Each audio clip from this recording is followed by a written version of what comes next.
Hi, welcome to episode 15, I think this is, of the vlog. Good news in relation to last week where I'd done basically bugger all training. So, more consistent training this week. I managed to get a few gym sessions in this week and a bit more aerobic activity as well. So, that's positive news. Still on 95, but I haven't hit 20 yet. So, that's the battle at the minute, and there's some things that's happening around that which are quite interesting to get involved with. So on Friday, did my session, and I had the luxury and privilege of having Mr. Alex Dinderdale in the gym with me at the time, biomechanist and S&C coach, and he was able to give me some feedback, which is I don't really get because I'm not used to training on my own at the time, or certainly not very few people around me anyway, or not training, doing the same things I'm doing.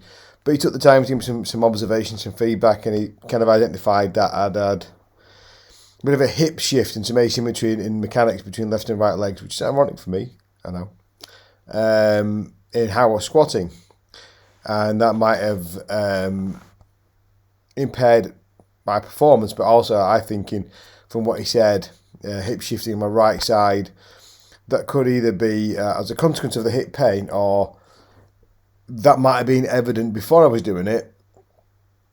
So before I had the hip pain, and that's actually what's caused the hip pain. So he offered the suggestion of squatting with a slightly wider stance. So that has been this week's task, to try and widen the stance. I've got a few other kind of rehab-based exercises as well that I'm doing to try and alleviate the hip pain, or hip discomfort actually, that's a better way of saying it. And then squatting with a wider stance. So that started on Monday. And I think mechanically it feels like it will be better.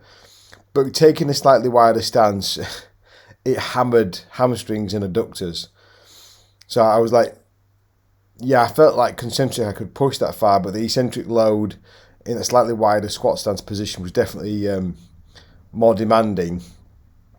So I really kind of felt fatigued a bit earlier in the set than I think I would have done with a slightly more narrowed stance. But it's got to get through it and kind of adapt to that. But by today, like yesterday and today, a lot of DOMs from just slight change in the technique, like maybe a couple of inches of foot width apart, and just slightly change the mechanics of the movement, the muscle demands of that movement. Yeah, so I really struggled with a bit of DOMs last couple of days. So that kind of explains why maybe not had the same 95 kilo progress that I would have hoped to have had.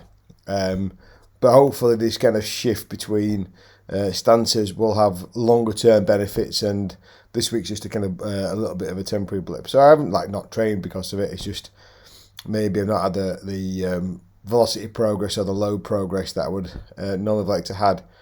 But it does raise a really good point that I haven't really talked about at all, is getting that external feedback. Obviously, through the job, my experiences, I've seen and coached hundreds of thousands of squats and hundreds of people doing squats, and it's the kind of people who know me know that's my kind of thing, and I kind of obsess about it and talk about it and make people do it more than most. But nobody's ever coached me in how to do it. I don't get a chance to see me do it very much. I don't usually pat around with a lot of video cameras, not because I don't value it. I think it's useful. It just adds another thing to the session. So if I'm collecting velocity data and then pat around with a camera, and by the time I've done all that, I might be in the gym half an hour, not done anything. So it was really helpful, I think, just to get somebody else's eyes and ears on what I was doing, and to get that little bit of feedback. So where if you have that opportunity, I think it's definitely viable. Do you need it every repetition, every set? Probably not, but every now and again it's just nice to have that extra kind of set of eyes in here. So kind of training yourself, you don't pick that up as much as somebody who I would coach, because they're going to see me every single session. So that's been nice to have, and hopefully it'll give me a bit more, a few more thoughts and observations on Friday, and we'll see if it's rectified. I did try to get the video camera out on Monday, see if that fixed it up, but I wasn't seeing what he was seeing, so hopefully that has helped it. But yeah, I really struggled on Monday with that kind of eccentric DOMs halfway through the set, so I'm not really sure that was a fair reflection of a change in technique. So that's kind of ongoing. Body weight wise, a little bit creeping up, which is not great, but it's not going rapidly up. It's kind of, I would say, more realistically hovering around the same. But the body composition measurements, the kind of hip, waist, chest measurements have stayed the same. So those weight variations I'm less bothered about, because that's not translating into changing kind of body shape. That's the kind of main thing, really. So hopefully finish off with another good week and rack up a few more weeks before Christmas. And who knows what happens there. So yeah, hopefully that's been helpful for people, and I'll see everybody next week.